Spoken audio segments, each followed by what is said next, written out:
आप सभी को मेरा नमस्कार। मैं अनुराग दीक्षित अपने ऑफिशियल यूट्यूब चैनल पर आपका स्वागत करता हूं। तो जी हां, एक और खुशखबरी इस वक्त राज्य सरकार के द्वारा, उत्तर प्रदेश राज्य सरकार के द्वारा आपके लिए आ चुकी है। उत्तर प्रदेश राज्य सरकार ने उत्तर प्रदेश अधीनस्थ सेवा चयन आयोग यानी यूपी ट्रिपल एससी की पेट वाली जो हिस्सा होता है, जिसको हम लोग पेट के नाम से जानते हैं, उसकी विज्ञापन संख्या यानी पेट के फॉर्म 2023 के लिए फिर से आवेदन मांग लिए हैं, जिसकी विज्ञापन संख्या 07 और परीक्षा /2023 है, जिसकी प्रिलिमिनरी एलिजिबिलिटी टेस्ट यानी पीईटी 2023, जिसे हम लोग प्रारंभिक अर्हता परीक्षा के नाम से जानते हैं, उसके विज्ञापन और फॉर्म भरने की तारीख और सभी छोटे छोटे पॉइंट के साथ एक नोटिस जारी करी है, जिसको मैं आपको विशेष रूप से पूरा समझाता हूं, जिसमें छोटे छोटे पॉइंट्स होंगे जो आपको इग्नोर नहीं करने होंगे, ध्यान से समझने होंगे, जो कि फॉर्म भरने में आपके लिए बहुत ज़्यादा सहायक होने वाले हैं। सिलेबस के साथ मैं आपको सारी जानकारी इस वीडियो में देने वाला हूं, तो वीडियो को स्किप मत करिएगा, लास्ट तक देखिएगा सही ढंग से फॉर्म को भरने के लिए। देखिए, सबसे पहले मैं आपको बताऊं कि विज्ञापन जो आया है उसकी प्रकाशन तिथि है 1 अगस्त 2023 और ऑनलाइन आवेदन के शुल्क जमा करने की भी जो प्रारंभिक तिथि है वो भी 1 अगस्त 2023 है, जबकि इसका आवेदन सबमिट करने की, जमा करने की, शुल्क जमा करने की अंतिम तिथि जो है वो है 30 अगस्त 2023, यानी कि पूरे के पूरे लगभग 30 दिन दिए गए हैं आपको फॉर्म भरने के लिए। और इसके बाद भी अगर फॉर्म भरने में कोई त्रुटि हो जाती है या संशोधन अगर आपको करना है, शुल्क समायोजित करना है, तो उसकी अंतिम तिथि 6 सितंबर 2023 की है, जहां पर आपको ये काम करने हैं। अब जो विशेष बातें हैं उस पर मैं आपका ध्यान केंद्रित करना चाहता हूं, बहुत ध्यान से समझिएगा, बहुत ध्यान से जानना। अगर आप 30 अगस्त 2023 तक अपने फॉर्म को भर देते हैं तो उसका शुल्क जमा कर सकते हैं आप बैंक के माध्यम में 6/9/2023 तक, 6 सितंबर तक, यानी कि विलंबतम आपको 7 दिन के अंदर इसके शुल्क का समायोजन करना है। यानी हर हाल में फॉर्म आपको 30 अगस्त तक भर ही देना है सही ढंग से, ठीक है। ये एक इंपॉर्टेंट पॉइंट था जिसको आपको बहुत ध्यान से समझना है कि इसका जो शुल्क आप जमा कर सकते हैं, समायोजित कर सकते हैं, वो 6 सितंबर 2023 तक शुल्क समायोजन करने की तिथि दी है, जबकि फॉर्म भरने की अंतिम तिथि 30 अगस्त है। इस बात को मैंने 2 बार आपको बताया है, तो इसको आप लोग हमेशा फॉर्म भरते समय याद रखिएगा, ठीक है। कुछ मेन बिंदु हैं जिन पर मैं आपका ध्यान केंद्रित करना चाहूंगा, और बहुत ध्यान से, क्योंकि सारी चीजें जो है आप अच्छे ढंग से देख पाए, समझ पाए, फॉर्म भरते समय आपसे गलती ना हो, इस चीज को ध्यान में रखते हुए। देखिए क्या कह रहा है कि उत्तर प्रदेश शासन कार्मिक अनुभाग 3 के शासनादेश, इस शासनादेश के माध्यम से 20 नवंबर 2020, बहुत ध्यान से समझिएगा, तारीखों का ध्यान रखिएगा कि दिनांक 20 नवंबर 2020 के द्वारा समूह ग के पदों पर भर्ती हेतु द्विस्तरीय परीक्षा की प्रणाली, जिसमें आप पीईटी पहला देते हैं और फिर इसके बाद मुख्य परीक्षा होती है, अपनाए जाने हेतु अनुमोदन प्रदान किया गया था। कब? 20 नवंबर 2020 से समूह ग के पदों के लिए पीईटी वाला हिसाब किताब शुरू हुआ था। उक्त शासनादेश के क्रम में उक्त तिथि अर्थात 20 नवंबर 2020 के पश्चात उत्तर प्रदेश अधीनस्थ सेवा चयन आयोग की परिधि में, मतलब जिसमें उत्तर प्रदेश चयन सेवा आयोग अपने अंदर आने वाले पदों को भरता है, समूह ग के वो पद होते हैं, समस्त पदों पर चयन संबंधी कार्यवाही द्विस्तरीय परीक्षा प्रणाली के आधार पर की जाएगी। मतलब इस बार भी जो आपके पद मिलेंगे उसमें पीईटी होगा, पहला टेस्ट होगा, प्रीलिम्स होगा, उसके बाद मुख्य परीक्षा का आयोजन किया जाएगा। मतलब इस बार भी अगर आप स्टेट यानी कि उत्तर प्रदेश राज्य में अगर किसी वैकेंसी को जो कि पदों पर निकाली जाएगी उसको लेना चाहते हैं तो आपको 2 परीक्षाएं देनी ही होंगी, ठीक है। द्विस्तरीय परीक्षा की प्रणाली है। यह भी स्पष्ट किया जाता है कि द्विस्तरीय परीक्षा प्रणाली उक्त शासनादेश के पश्चात, ध्यान से समझिएगा, इसके पश्चात जितने भी पद आपके लिए विज्ञापित किए गए हैं, इससे पहले 20 नवंबर 2020 से पहले अगर उत्तर प्रदेश राज्य सरकार के द्वारा कोई पद विज्ञापित किया गया था तो वो इस श्रेणी में नहीं आएगा।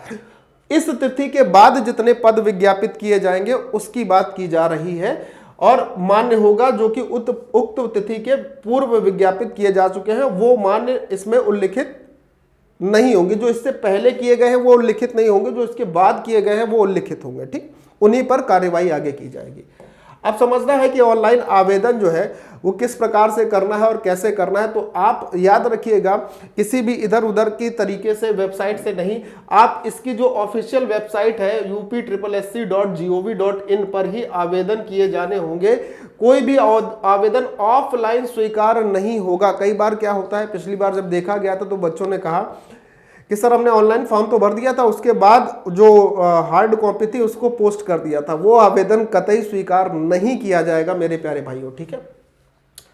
अब अगर हम बात कर लेते हैं प्रारंभिक परीक्षा अगर आपको देना है, पीईटी 2023 देना है, प्रीलिम्स एलिजिबिलिटी टेस्ट 2023 देना है, तो उसके लिए जो जरूरी अर्हताएं हैं, जो जरूरी योग्यताएं हैं, वो योग्यताएं क्या है जरा उसको समझिएगा। वो योग्यताएं ये है, आप इसको पढ़ सकते हैं, लेकिन एक चीज को समझना है आपको। वो समझने वाली बात, बहुत इंपॉर्टेंट बात यहां पर ये रहने वाली है मेरे प्यारे भाई, कि प्रारंभिक अर्हता परीक्षा 2022, कौन सी परीक्षा, 2022 का जो पीईटी हुआ था, उसका परिणाम दिनांक 25 जनवरी 2023 को उल्लेखित किया गया था। यानी कि जो परीक्षा 2022 की पीईटी हुई थी उसका परिणाम 25/1/2023 को उल्लिखित किया गया था, जो कि 1 वर्ष की अवधि के लिए मान्य है। यानी कि मैं आपसे बोल रहा हूं कि 24 जनवरी 2024 तक, 24 जनवरी 2024 तक जितने भी मुख्य परीक्षा के लिए आवेदन दिए जाएंगे, अगर इस तारीख तक आवेदन आते हैं तो आपके लिए जो दिया हुआ पीईटी था 2022 वाला, मान लीजिए आपने पीईटी 2022 वाला क्लियर किया, जिसका रिजल्ट आपके पास दिया है कि 25 जनवरी 2023 को आया था। अब समझिएगा मेन मुख्य बात क्या है कि 25 जनवरी 2023 से लेकर 24 जनवरी 2024 तक मुख्य परीक्षा के लिए जितने भी पदों का अनुमोदन किया जाता है, जितने भी मुख्य परीक्षा में जितने भी पदों की विज्ञापन आपको मिलता है, वो यहां पर इस 1 साल के लिए मान्य होगा। 24 जनवरी 2024 के बाद अगर कोई पद निकलती है, पद की रिक्ति निकलती है, तो वो इसके अंतर्गत नहीं आएगा। आपको ये वाली परीक्षा 2023 की पीईटी परीक्षा भी देनी होगी, क्योंकि इसकी जो प्रभावी सीमा है वो सिर्फ 1 वर्ष की है। आप मेरी बात समझ पाए होंगे, ठीक है। ध्यान रखिएगा इस चीज में। और इसमें अन्यथा कोई कार्यवाही अगर आप करते हैं कोर्ट के माध्यम से, तो वो भी स्वीकार नहीं की जाएगी, ठीक है। अब देखो कि यही बात लिखी है कि दिनांक 2024 तक निर्गत किए जाएंगे उन परीक्षाओं में प्रतिभागी हेतु अभ्यर्थियों की शॉर्ट लिस्टिंग प्रारंभिक अर्हता परीक्षा 2022 के स्कोर के आधार पर ही की जाएगी।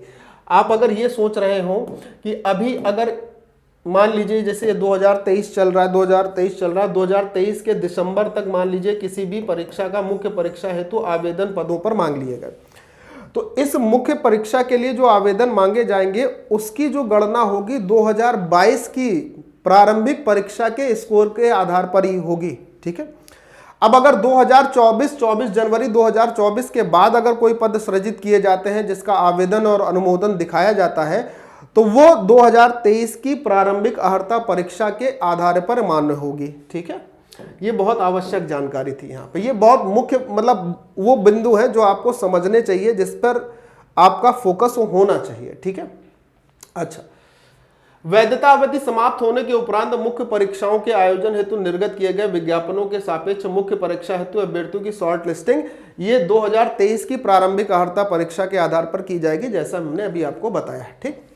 अब समझिएगा कि आयोग की परिधि में जो आने वाले पद हैं, उन पदों का हिसाब किताब यहाँ पर आपको दिया है कि वो पद कौन कौन से होंगे। अच्छा, एक चीज यहाँ पर पदों के हिसाब किताब पर आपके पास और दी है कि देखिए क्या है, 2014 के जो अधिनियम की संख्या थी उसकी धारा 2 के अनुसार जो उनको शक्तियां प्रदान की गई हैं, किसको, UPSSC को, आयोग को, उसमें वेतन बैंड 1 यानी कि 5200 रुपए से लेकर 2020 के ग्रेड पे पर, और अगर ग्रेड पे की बात करें तो 1900 एवं इससे अधिक, किंतु वेतन बैंड 2 जिसका रेंज ये होती है से कम के सीधी भर्ती के समस्त पद अधीनस्थ सेवा चयन आयोग की परिधि में विनिर्दिष्ट किए गए हैं। कहने का मतलब आप स्पष्ट रूप में ये समझ सकते हैं कि 1900 रुपए के ग्रेड पे से ज्यादा, 1900 के ग्रेड पे से ज्यादा और 4600 के ग्रेड पे से कम जितने भी पद होंगे वो उत्तर प्रदेश अधीनस्थ सेवा चयन आयोग के द्वारा उसके अंतर्गत आएंगे और वो उन्हीं के पदों पर क्या होगा, विज्ञापन देगा, ठीक है। अच्छा, चलिए नेक्स्ट पॉइंट पर बात करते हैं। अगले पॉइंट पर क्या है, वो भी जो इंपॉर्टेंट पॉइंट है उस पर हम लोग बात कर रहे हैं। आगे देखिए क्या है, समझिएगा बहुत ध्यान से। ये एक मुख्य पॉइंट है जो कि 3.3 में दिया है कि विभिन्न विभागों से प्राप्त होने वाले अधियाचन के सापेक्ष प्रारंभिक अर्हता परीक्षा 2023 के स्कोर की वैधता अवधि में आयोग द्वारा प्रकाशित किए जाने वाले मुख्य परीक्षा विज्ञापनों से आच्छादित पदों हेतु चयन पर इस परीक्षा परिणाम का स्कोर ही प्रभावित होगा। मैं आपको ये बात पहले भी बता चुका हूं, ठीक है। अब देखो, अगर आप ऑनलाइन आवेदन कर रहे हैं, जो कि सभी बच्चों को करना है, तो उसके लिए सूचनाएं क्या है। आवेदन पत्र भरने की जो प्रक्रिया है, इसको आप बिल्कुल step by step official notice के माध्यम से जो यहाँ आपको दिख रहे उसी से भरें। सबसे पहले आपको कैंडिडेट का रजिस्ट्रेशन करना होगा। ऐसा नहीं कि आपने पहले हस्ताक्षर अपलोड कर दिए या फोटो अपलोड कर दी, नहीं सर। ये आप हमेशा याद रखिएगा कि ये स्टेप इसीलिए दिए हुए हैं कि ध्यान से आपको क्या क्या काम करने हैं। सबसे पहले कैंडिडेट का रजिस्ट्रेशन करना होगा, उसके बाद फोटो और हस्ताक्षर अपलोड करने होंगे, फिर फॉर्म जो बचा हुआ है उसका विवरण भरेंगे, फिर फीस का भुगतान करेंगे और फॉर्म सबमिट करेंगे, और आखिरी में क्या होगा, फॉर्म का प्रिंट आउट अपने पास रखेंगे। इसे कहीं पर हार्ड कॉपी भेजने की आवश्यकता आपको बिल्कुल नहीं है, ठीक है। अब जो प्रक्रिया है वो प्रक्रिया एक ही बार में पूरी करनी है। यूजर का इंस्ट्रक्शन है कि अगर आप कैंडिडेट का रजिस्ट्रेशन आप जैसे कर रहे हैं तो किस हिसाब से कर रहे हैं। यहाँ पे आपकी वैवाहिक स्थिति क्या है, पिता का नाम, पति का नाम, उत्तर प्रदेश का निवासी होने के संबंध में विवरण, श्रेणी, जन्मतिथि, लिंग, वैवाहिक स्थिति, मोबाइल नंबर, ईमेल आईडी, अनिवार्य शैक्षिक अर्हता, ये सारे विवरण आपको सही ढंग से देने होंगे। कब? जब आप यूजर का, कैंडिडेट का रजिस्ट्रेशन कर रहे होते हैं, ठीक है। फिर उसके बाद इस पॉइंट को समझ लीजिए, जिनके द्वारा पूर्व में प्रारंभिक अर्हता परीक्षा 2022 का आवेदन किया गया था, वे उक्त परीक्षा के रजिस्ट्रेशन नंबर के आधार पर ही प्रारंभिक अर्हता परीक्षा 2023 हेतु पंजीकरण कर सकते हैं। जैसे आपने 2022 वाला मान लीजिए पीईटी दिया था, तो उस पीईटी का जो रजिस्ट्रेशन नंबर है उसके आधार पर ही आपकी सारी डिटेल वहां पे भरी होंगी। सिर्फ वो नंबर डालना है और आपकी सारी डिटेल ऑटोमेटिकली वो ले ली जाएंगी और आपके 2023 का पंजीकरण हो जाएगा, ठीक है। लेकिन फिर भी सावधानी आपको रखनी होगी, ठीक है। अच्छा, उसके बाद दूसरा पॉइंट जो है कि आपको फोटो और हस्ताक्षर, ये है इंपॉर्टेंट पॉइंट। इस चीज को आपको समझना है कि ये बहुत इंपॉर्टेंट पॉइंट है, महत्वपूर्ण बिंदु है। इस पर आपको समझना है कि आप अगर खुद से भर रहे हो या आप कहीं कैफे से वगैरह से ये फॉर्म और फोटो को अपलोड करा रहे हो या अपने फॉर्म का रजिस्ट्रेशन करा रहे हो, तो इसका जो दूसरा बिंदु है जिसमें फोटो और हस्ताक्षर अपलोड करने की बात है, इसको ध्यान से समझना। ये बहुत इंपॉर्टेंट है कि आपके चेहरे की छवि स्पष्ट दिखनी चाहिए, इस पर अधिक चमक या छाया ना हो, मतलब बहुत ब्राइटनेस ना हो, बहुत डार्कनेस ना हो। ठुड्डी से शिखर तक का ये हिस्सा बिल्कुल स्पष्ट और साफ दिखता होना चाहिए। चेहरे के दोनों किनारों यानी दोनों कान भी साफ दिखाई देने चाहिए। मतलब अगर आप इस प्रकार से फोटो ले रहे हैं तो आपके ये दोनों कान, चेहरे के दोनों किनारे फोटो में स्पष्ट रूप से दिखने चाहिए, जैसे इस वक्त मेरे दोनों कान आपको स्पष्ट रूप से दिख रहे हैं, ठीक है। चश्मा पहनने की अगर आप स्थिति में है, यानी अगर आप चश्मा पहनते हैं तो आंखें साफ स्पष्ट दिखनी चाहिए। चश्मे का शीशा रंगीन नहीं होना चाहिए, नोटिस वाली पॉइंट है। आप फोटो खिंचाते समय एक पॉइंट का और ध्यान रखेंगे कि आपकी नजर सीधी कैमरे पर होनी चाहिए। ये पॉइंट भी है, अगर नजर भी टेढ़ी मेढ़ी हुई तो आपकी वो फोटो स्वीकार नहीं होगी। अभिव्यक्ति तटस्थ होने का मतलब आंखें खुली रहनी चाहिए और साफ साफ दूसरी चीज लिखी है कि मुंह बंद होना चाहिए। ऐसा ना हो कि मुंह खुला हो और आंखें बंद हो, तो वो फोटो फिर आपकी स्वीकृत नहीं की जाएगी। अच्छा, जो फोटो आप ले रहे हैं ना, उसका जो बैकग्राउंड है, उसकी जो पृष्ठभूमि है ना, वो हल्के ग्रे रंग की या फिर सफेद रंग की होनी चाहिए। इसके अलावा लाल, पीली, नीली फोटो का बैकग्राउंड ऐसा कुछ भी नहीं होना चाहिए। दूसरी बात, फोटो का आकार 3.5 से 4.5 सेंटीमीटर का होना चाहिए। ध्यान से सुनिएगा। इसके बाद भी इंपॉर्टेंट पॉइंट है, वो ये है जिसमें फोटो का लगभग 70% हिस्सा चेहरे से आच्छादित हो। मतलब अगर आपकी ये 3.5 गुणे 4.5 प्रकार की सेंटीमीटर की फोटो है, तो इसका जो 70% हिस्सा है, इसमें आपका चेहरा स्पष्ट रूप से दर्शित होना चाहिए। बात समझ में आई? फोटो लेटेस्ट होना चाहिए, 6 महीने के भीतर का होना चाहिए, ठीक। अच्छा, अब एक चीज को और समझिएगा। जब आप फोटो अपलोड कर रहे होंगे तो फोटो का जो साइज होगा वो मैक्सिमम यानी अधिकतम 50 KB से ज्यादा का साइज नहीं होना चाहिए। 50 KB से कम के साइज की फोटो ही अपलोड होनी चाहिए, जिसमें ये सारी चीजें होना अनिवार्य है, ठीक है। कई बार ये गलतियां होती हैं कि जल्दबाजी में दूसरी फोटो अपलोड कर दी जाती है इसी कारण फॉर्म क्या हो जाता है, रिजेक्ट हो जाता है। चलिए आगे बढ़ते हैं। देखो, एक और इंपॉर्टेंट पॉइंट है, वो ये है कि अभ्यर्थी का रंगीन फोटोग्राफ होना चाहिए, उपर्युक्त निर्धारित मानकों के अनुरूप, ठीक। अच्छा देखो, ये देखो, अब समझना जरा, अभ्यर्थी के हस्ताक्षर से संबंधित जो बातें हैं ना उसको देखो कि अभ्यर्थी का जो हस्ताक्षर है वो हिंदी में भी हो सकता है, इंग्लिश में भी हो सकता है, आप दोनों तरीकों में हस्ताक्षर कर सकते हैं। इसकी चौड़ाई 3.5 सेंटीमीटर से 1.5 सेंटीमीटर लंबा, यानी कि आप अपने सिग्नेचर जब करेंगे तो ये जो इस तरीके से सिग्नेचर करते हैं, जैसे मान लीजिए मैंने ऐसे सिग्नेचर किया, तो मेरे सिग्नेचर की जो लंबाई है ना वो 1.5 सेंटीमीटर से ज्यादा नहीं होनी चाहिए, और जो चौड़ाई है ये चौड़ाई 3.5 सेंटीमीटर से ज्यादा नहीं होनी चाहिए। इस चीज का भी ध्यान रखना है। यानी आप इसको ऐसे भी समझ सकते हैं कि हस्ताक्षर आपका 3.5 सेंटीमीटर तक का जा सकता है, और इसकी जो ये चौड़ाई होगी ये 1.5 सेंटीमीटर तक की होनी चाहिए, इससे बड़ी नहीं होनी चाहिए। और सिग्नेचर का यानी साइन का जो साइज है, उस साइन के साइज की बात करें तो इसका अधिकतम आकार 30 KB होना चाहिए, इससे ज्यादा ये आकार नहीं होना चाहिए। अब आपसे बात करते हैं, अगर आप साइन अंग्रेजी भाषा में करते हैं तो उसके सभी लेटर कैपिटल में नहीं होने चाहिए। अगर आपने सभी लेटर कैपिटल में सपोज करिए ऐसे करके साइन कर दिया कुछ इस प्रकार से, तो ये आपका साइन मान्य नहीं होगा, आपका फॉर्म क्या हो जाएगा, रिजेक्ट हो जाएगा। इसलिए इस चीज का भी ध्यान रखिएगा कि आपके सिग्नेचर जो है वो कैपिटल लेटर में पूरे नहीं होने चाहिए, ठीक है। शुरुआत हो सकती है लेकिन कैपिटल लेटर में सभी नहीं। अच्छा, इसके बाद एक जो बहुमूल्य पॉइंट है वो ये है कि अभ्यर्थी अपने हस्ताक्षर के नीचे, हस्ताक्षर होने चाहिए आपकी राइटिंग में, आपकी हस्तलिपि में हिंदी में अपना नाम अवश्य लिखें। कि आपने जैसे मान लीजिए ये हस्ताक्षर कर दिए, अनुराग दीक्षित लिख दिया, तो इसके नीचे भी आपका नाम आपकी राइटिंग में स्पष्ट रूप से लिखा होना चाहिए, वो भी हिंदी भाषा में, इंग्लिश भाषा में नहीं। वो भी किस भाषा में लिखा होना चाहिए, हिंदी भाषा में आप अपना नाम भी लिखेंगे, ये भी बहुत जरूरी है, ठीक। अच्छा, इसके बाद आगे की बात करते हैं। आगे की अगर ये महत्वपूर्ण बिंदु थे जो फॉर्म भरने में अक्सर बच्चों से गलतियां हो जाती हैं, ठीक। अच्छा, इसके बाद अगले चरण में चलते हैं। तो फीस का भुगतान और समायोजन के लिए सारी डिटेल दी हुई है, आप इसको बहुत ध्यान से पढ़कर इसका पालन करते हुए ही फॉर्म भरेंगे, ठीक है। ये नोटिस मैं क्या करूंगा, डिस्क्रिप्शन में डलवा दूंगा, तो आप उसको बहुत ध्यान से पढ़ें, ठीक है।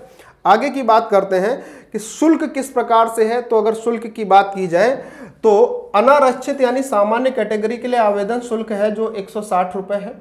ऑनलाइन प्रक्रिया का शुल्क 125 रुपए है, यानी टोटल आपको अनारक्षित में यूआर में आपको 185 रुपए का भुगतान करना होगा।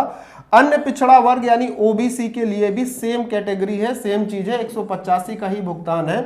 साथ में अनुसूचित जनजाति यानी एससी और एसटी के लिए 70 रुपए आवेदन शुल्क है और 25 रुपए आपका ऑनलाइन प्रक्रिया का शुल्क, यानी टोटल 95 रुपए, 95 रुपए का भुगतान होगा। जबकि दिव्यांग जनों के लिए आवेदन शुल्क कुछ भी नहीं है, सिर्फ ऑनलाइन प्रक्रिया की ही जो हिसाब किताब है ना वही इनसे लिया जाएगा दिव्यांग जनों से, ठीक है। तो ये शुल्क का विवरण है कि आपको, आप किस कैटेगरी में आते हैं उसी प्रकार से आपको शुल्क देना होगा, ठीक। फॉर्म का प्रिंट आउट लेना है जैसा कि लिखा है। हाँ, अगर आपसे फॉर्म भरने में या किसी से फॉर्म भरने में आपसे कोई गलती हो जाती है तो इसके लिए संशोधन की अंतिम तिथि 6 सितंबर है। जब आप संशोधन कर रहे होंगे तो आपको एक ओटीपी मिलेगा, उस ओटीपी को आप क्या करेंगे, सही ढंग से प्रविष्ट करेंगे, डालेंगे कंप्यूटर में, तो आपके लिए जो संशोधन की प्रक्रिया है वो शुरू होगी, ठीक है। चलो आगे बढ़ते हैं। अच्छा, इसके बाद अगर हम देते हैं तो शैक्षिक अर्हता क्या है, यानी एजुकेशनल क्वालिफिकेशन की बात करें तो सबसे कम अर्हता है अगर बात की जाए तो आप सिर्फ और सिर्फ हाई स्कूल पास हुए होने चाहिए, आपका 10th क्लास पास हुआ होना चाहिए। आरंभिक परीक्षा के लिए हाई स्कूल या समकक्ष शैक्षिक या इससे उच्च है तो अच्छी बात है, ठीक है। यानी मिनिमम आपको हाई स्कूल तो होना ही चाहिए, ठीक। आगे बढ़ते हैं। इस चीज पर अगर बात करें तो इसको देखते हैं, आयु सीमा सबसे बड़ी चीज है कि आयु सीमा क्या होनी चाहिए। तो देखिए क्या है कि 1 जुलाई 2023 को अगर आप 2023 की पीईटी एग्जाम को देना चाहते हैं तो 1 जुलाई 2023 को आपकी मिनिमम एज जो है वो 18 वर्ष होनी चाहिए, कम से कम 18 वर्ष। और अधिकतम सीमा की बात करें तो 40 वर्ष तक है, ये जनरल कैटेगरी के लिए है, यूआर कैटेगरी के लिए है। बाकी जो कैटेगरी में ओबीसी, एससी, एसटी, दिव्यांगजन, इनको नियमानुसार छूट भी प्रदान की जाएगी, ऐसा नहीं कि इनके लिए छूट नहीं है। लेकिन आप अगर अनरिजर्व कैटेगरी में आते हैं तो फिर से मेरी बात को ध्यान से सुनिएगा कि 1 जुलाई 2023 को आपने मिनिमम 18 वर्ष की उम्र प्राप्त कर ली हो और हाई स्कूल यानी 10th क्लास भी पास कर ली हो। अगर आप अपेयरिंग हैं तो फॉर्म नहीं भर सकते हैं, ठीक है। आगे बाकी छूट का विवरण पूरा इसमें दिया हुआ है कि भूतपूर्व सैनिकों को कितनी छूट है, दिव्यांगजनों को 15 वर्ष की छूट है, भूतपूर्व सैनिकों को 5 वर्ष की छूट है। बाकी जितने भी संशोधन नियमानुसार छूट का है एज के, वो यहाँ पर आपको दिए हुए हैं, आप इसको पढ़ लेंगे, ठीक है। आगे बढ़ लेते हैं। तो इसका क्या है कि प्रारंभिक, ये एक इंपॉर्टेंट पॉइंट है जो कि पैरा नंबर 8.4 में दिया हुआ, ये आपके लिए एक मुख्य बिंदु है। वो ये है कि प्रारंभिक अर्हता परीक्षा 2023 का परिणाम घोषित होने के बाद जितने भी पद निर्गत किए जाएंगे उससे संबंधित मुख्य परीक्षाओं हेतु आपके अभ्यर्थियों की जो न्यूनतम और अधिकतम सीमा की गणना है वो विभाग से प्राप्त अधियाचन या संगत नियमावली, सेवा नियमावली के विज्ञापन में दिए गए प्रावधानों के अनुसार की जाएगी। कहने का तात्पर्य यह है कि मान लीजिए आपने 2023 की परीक्षा को सफलतापूर्वक प्राप्त कर लिया, आप इसमें पास हो गए। अब इसमें जो मुख्य परीक्षा होगी उस मुख्य परीक्षा में जितने भी पद निर्गत किए जाएंगे तो उस पद का जो मैक्सिमम और मिनिमम एज का क्राइटेरिया होगा वो उस विभाग के प्राप्त अधियाचन और सेवा नियमावली के अनुसार होगा। तब पीईटी की 18 से 40 वर्ष की एज का कोई प्रावधान नहीं होगा। ये उस विभाग की सेवा नियमावली के अनुसार होगा जिसके आप मुख्य पद को देख रहे होंगे, ठीक है। आरक्षण उत्तर प्रदेश राज्य सरकार के द्वारा जिस तरीके से क्षैतिज और ऊर्ध्वाधर आरक्षण दिए जाते हैं वो इस बार भी दिए जाएंगे। अनुसूचित जाति, अनुसूचित जनजाति, दिव्यांगजनों को, स्वतंत्रता संग्राम सेनानियों को, भूतपूर्व सैनिकों को, ठीक है। उत्कृष्ट खिलाड़ियों को यानी स्किल्ड प्लेयर हैं अगर आप स्टेट के तो भी आपको आरक्षण की प्रक्रिया से गुजरना होगा यानी आरक्षण मिलेगा, ठीक है। अब अगर मैं पाठ्यक्रम की बात कर लेता हूं तो पाठ्यक्रम देखिए क्या है, पाठ्यक्रम भी आपको मिलेगा। जबकि मैं परीक्षा तिथि की अगर बात करता हूं तो परीक्षा तिथि के लिए बोला गया है कि इसके प्रारंभिक अर्हता परीक्षा 2023 की परीक्षा तिथि जो है वेबसाइट के माध्यम से पृथक रूप से सूचित किया जाएगा, यानी सेपरेटली बताया जाएगा विद्यार्थियों को कि परीक्षा कब रहने वाली है, कब होने वाली है, ठीक। स्कोर की वैधता अवधि 1 वर्ष के लिए मान्य होगा जिस दिन आपका रिजल्ट आएगा पीईटी का। जिस दिन एग्जाम होगा उससे 1 साल तक नहीं, जिस दिन आपका पीईटी 2023 का रिजल्ट आएगा उसके 1 साल तक आपका पीईटी का स्कोर मान्य होगा। तब तक इस अंतराल में जितने भी पद निर्गत किए जाएंगे उसके लिए आप मुख्य परीक्षा हेतु आवेदन कर सकेंगे, ठीक है। चलिए आगे बढ़ते हैं। महत्वपूर्ण आदेश ये लिखे हुए हैं, इनको आप अच्छे से पढ़ लीजिएगा कि कोई त्रुटि नहीं होनी चाहिए, किसी जाली अंक पत्र को आप नहीं लगाएंगे, कोई भी जाली डिग्री आपके पास नहीं रहनी चाहिए, ठीक है। अच्छा, आखिरी में आपके पास क्या है, आखिरी में आपको सिर्फ ये समझना है कि जो इस एग्जाम का सिलेबस है, जो पाठ्यक्रम है, वो आप निश्चित तौर पर बहुत अच्छे ढंग से ये पढ़ लीजिएगा कि ये पूरा पाठ्यक्रम है और इसी पाठ्यक्रम के अनुसार ही आपको क्या करना है, अपनी परीक्षाओं की तैयारी को करना है, ठीक है। कि किस सब्जेक्ट में क्या क्या आने वाला है और उसी के हिसाब से आप अपनी पढ़ाई को करिएगा। तो ये क्या करेंगे हम कि इस जो नोटिस है इसकी पीडीएफ हम अपने डिस्क्रिप्शन में डलवा देंगे, आप लोग वहां से डाउनलोड करके अपने पाठ्यक्रम को अच्छे ढंग से पढ़िएगा और उसी हिसाब से तैयारी करिएगा। जय हिंद।